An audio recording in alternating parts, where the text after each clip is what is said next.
Hello all welcome back to our channel. இன்னைக்கு இந்த வீடியோவில் நம்ம என்ன பார்க்க போகிறோம் அப்படின்னா, குர்த்திக்கு யூஸ் பண்ணுற செமி பட்டியாலா பேண்ட்டை எப்படி கட் பண்ணுறதுன்னு தான் பார்க்க போகிறோம். இதுக்கு நான் சுடிதார் செட் மெட்டீரியல் வரும்ல, அதில் உள்ள பாட்டம் கிளாத்தை தான் நான் இப்போ எடுத்துக்கிட்டேன். நீங்கள் வந்து பிகினர்ஸாக இருக்கீங்க அப்படின்னா கண்டிப்பாக முதல்ல ஸ்டிச் பண்ணுறது பேண்ட்டாக இருக்கணும். ஏன்னா பேண்ட் தான் ரொம்ப ஈஸியான ஸ்டிச்சஸ். ஏன்னா அதில் எந்த கர்வ் சிஸ்டமே கிடையாது. எல்லாமே ஸ்ட்ரைட்டாக உள்ள ஸ்டிச் தான் வரும். அதனால் உங்களுக்கு ஸ்டிச் பண்ணுறதுக்கு ரொம்ப ஈஸியாக இருக்கும், புரிஞ்சுக்கிறதுக்குமே ரொம்ப ஈஸியாக இருக்கும். நீங்க வந்துட்டு எஸ், எம், எல், எக்ஸ்எல் இந்த சைஸ்ல இருக்கீங்க அப்படின்னா, இப்ப நான் குடுக்குற இந்த மெஷர்மென்ட் வச்சு அப்படியே ஸ்டிச் பண்ணுங்க. எந்த சேஞ்சஸுமே பண்ண வேணாம். பெர்ஃபெக்ட்டா இருக்கும். நான் வந்து இத ஈஸியா தெளிவா உங்களுக்கு புரியிற மாரி சொல்றேன். நீங்க இத ஓப்பன் பண்ணிட்டு ஃபர்ஸ்ட்டு நல்லா அயர்ன் பண்ணிக்கோங்க. ஏன்னா ஃபோல்டிங்ல இருக்கனால அந்த மடிப்புலாம் அப்படியே அச்சு விழுந்திருக்கும்ல. அதனால எந்த நீங்க கிளாத் கட் பண்ண போறீங்க அப்படின்னாலும் ஃபர்ஸ்ட்டு நீங்க அயர்ன் பண்ணிக்கிறது பெட்டர். ஏன்னா அப்பதான் வந்து கிளாத் வந்து எங்கேயும் சுருங்கியிருந்தா கூட உங்களுக்கு வந்து நீட்டா வந்துரும். நான் நல்லா அயர்ன் பண்ணி 4 ஃபோல்டிங்கா போட்டுக்கோங்க. அதாவது நீங்க 2 டைம்ஸ் ஃபோல்ட் பண்ணீங்கன்னா 4 கிளாத் வந்துரும் இல்லையா? அந்த மாதிரி 4 கிளாத் இருக்கிற மாரி நீங்க ஃபோல்டு பண்ணிக்கோங்க. நான் வந்து நல்லா பிரஸ் குடுத்துட்டு ஃபோல்டு பண்ணிக்கிறேன். ஃபோல்டிங் பண்ணிட்டேன். எப்படி இருக்குன்னு சொல்றேன். உங்களோட லெஃப்ட் ஹேண்ட் சைடு அதாவது மேற்பக்கமா வந்து 4மே ஓப்பன்ல இருக்கணும். உங்களோட ஆப்போசிட் சைடு 4மே ஓப்பன்ல இருக்கணும். கீழ வந்து டபுள் ஃபோல்டுல இருக்கணும். உங்க பக்கம் வந்து ஃபுல்லாவே க்ளோஸ்டா இருக்கணும். இதுதான் ஃபோல்டிங்கோட மெத்தட். இந்த மாதிரி போட்டுட்டு ஃபர்ஸ்ட்டு நான் வந்து ஹைட் தான் வந்து மார்க் பண்றேன்.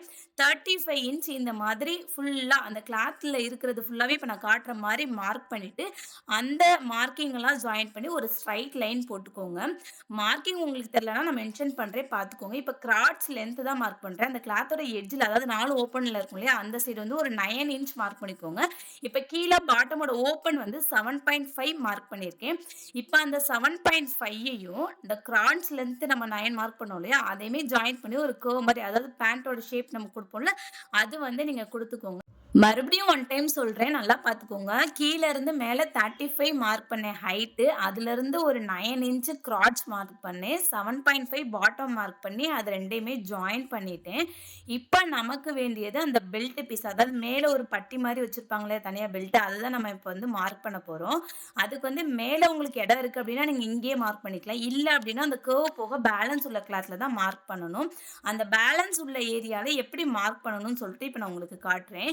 இதோட விட்த் வந்து 12 இன்ச் இருக்கணும். ஹைட் வந்து 10 இன்ச் இருக்கணும். நான் சொன்ன மாரி எஸ், எம், எல், எக்ஸ்எல் இந்த சைஸ்ல இருக்கீங்க அப்டின்னா, கண்டிப்பா இது எல்லாத்தையுமே சேமாவே ஃபாலோ பண்ணுங்க.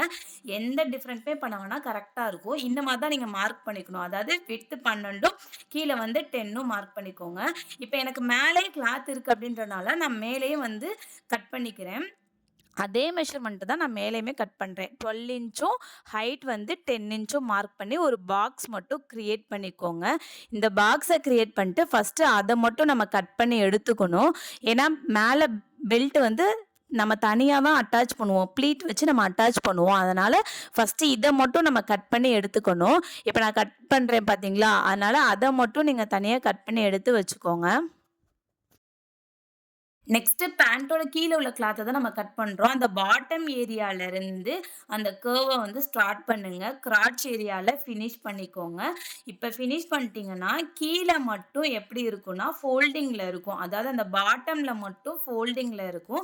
அத வந்து ஓப்பன் பண்ணிக்கோங்க. ஓப்பன் பண்ணிட்டு இப்ப நம்ம கேன்வாஸ் வச்சு தான் ஃபினிஷ் பண்ணுவோம் எப்பவுமே. கேன்வாஸ் வச்சு ஃபினிஷ் பண்ணுங்க. கேன்வாஸ் வந்து எப்படின்னா, நம்ம பேண்ட் கேன்வாஸ்ன்னு கேட்டோம்னா தருவாங்க. இது ரொம்ப கம்மியான பிரைஸ் தான். ஆனா இது வைக்கிறனால ரொம்ப பெனிஃபிட்ஸ் இருக்கு. ஆனா கண்டிப்பா இத யூஸ் பண்ணுங்க. இது 1 இன்ச்ல தான் இருக்கும். இந்த மாதிரி அந்த அந்த ரவுண்டுக்கு ஃபுல்லா வர மாரி நான் வந்துட்டு அத வந்து கட் பண்ணி எடுத்துக்கிறேன். அதாவது கேன்வாஸ் எடுத்து 1 டைம் இப்படி வச்சுட்டு, இன்னொரு டைம் ஃபோல்டு பண்ணா ஒரு காலுக்கான வந்து கேன்வாஸ் கிடைச்சிரும் இல்லையா? அத வந்து 2 டைம் போட்டுட்டு 2ஆ எடுத்துக்கிறேன். அதாவது லெஃப்ட், ரைட் 2 லெக்குக்கும் தேவைப்படும். ஸோ 2 பீஸா வந்து நான் கட் பண்ணி எடுத்துக்கிட்டேன். இப்ப நம்மளுக்கு எப்படி இருக்கும் அப்படின்னா, நம்ம கட் பண்ணி வச்ச பேண்டோட பெரிய பீஸ் 2ம், பெல்ட் பீஸ் 2ம், கேன்வாஸ் 2ம் தான் நம்ம ரெடி பண்ணி வச்சிருப்போம். அவ்ளோதாங்க. நம்ம கட்டிங் ஃபினிஷ் பண்ணிட்டோம். நம்மளோட சேனல்ல ஸ்ட்ரைட் கட் பேண்ட்ட எப்படி கட் பண்ணி ஸ்டிச் பண்றதுன்ற ஈஸி மெத்தட் போட்டிருக்கோம். வேணுன்றவங்க செக் பண்ணி பாருங்க. அப்புறம் மறக்காம நம்மளோட சேனல சப்ஸ்கிரைப் பண்ணி வச்சுக்கோங்க. தேங்க்ஸ் ஃபார் வாட்சிங்.